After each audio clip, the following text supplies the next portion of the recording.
आज हम लोग देखेंगे तत्वों के आवर्ती गुण। तो तत्वों के आवर्ती गुण क्या होता है उसको देख लेते हैं पहले। तत्व के वे गुण जो प्रत्यक्ष या अप्रत्यक्ष रूप से उनके परमाणुओं के इलेक्ट्रॉनिक विन्यास से संबंधित होते हैं।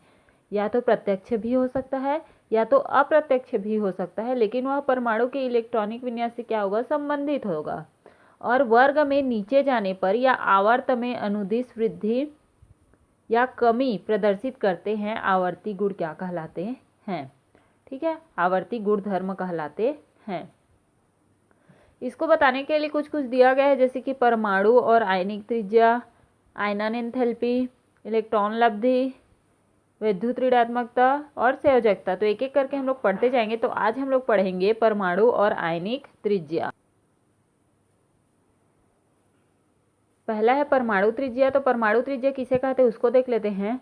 परमाणु के बाह्य कोश के इलेक्ट्रॉन व नाभिक के बीच की दूरी को परमाणविक त्रिज्या कहते हैं। माना कि यह कोई परमाणु है, उसका नाभिक है, ये दोनों उसके क्या हैं, कोश है। तो इस नाभिक से सबसे बाहरी जो कोश होगा उसके उन दोनों के बीच की जो जितनी दूरी होगी वही उसकी क्या कहलाएगी, परमाणविक त्रिज्या कहलाती है। परमाणु का आकार निम्न कारकों पर निर्भर करता है। परमाणविक त्रिज्या के अंतर्गत पढ़ेंगे नाभिकीय आवेश। अब देखो, परमाणु क्रमांक बढ़ने के साथ नाभिकीय आवेश बढ़ता है। जैसे जैसे परमाणु क्रमांक बढ़ेगा उसमें इलेक्ट्रॉन की संख्या बढ़ेगी, मतलब कि उसके आवेश बढ़ेगा, जिससे इलेक्ट्रॉन व नाभिक के बीच आकर्षण बल का मान क्या होगा, बढ़ता है। मतलब कि नाभिक और इलेक्ट्रॉन के बीच आकर्षण बल का मान बढ़ेगा।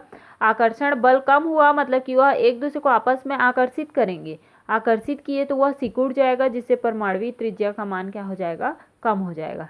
दूसरा है हमारा परमाणु कक्ष की संख्या।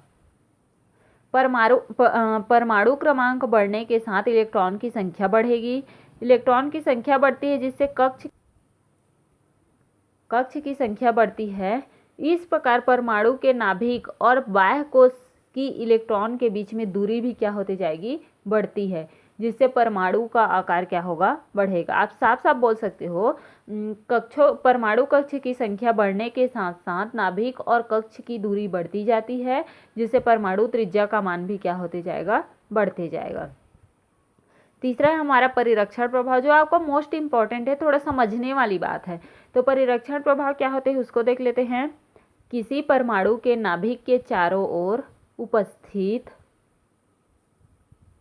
इलेक्ट्रॉन का एक दूसरे पर डाला गया प्रभाव परिरक्षण प्रभाव कहलाता है।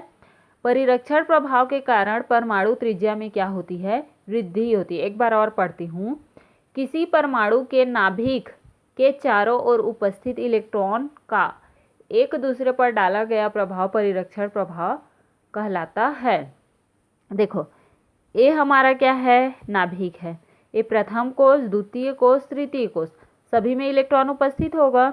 इसको तो यह आकर्षित करके रखेगा, इसको भी ये आकर्षित करना चाहेगा और इसको भी ये आकर्षित करना चाहेगा। लेकिन आकर्षण बल का मान पहले कोश के लिए सबसे ज़्यादा होगा, क्योंकि इसके और इसके बीच की दूरी कम है।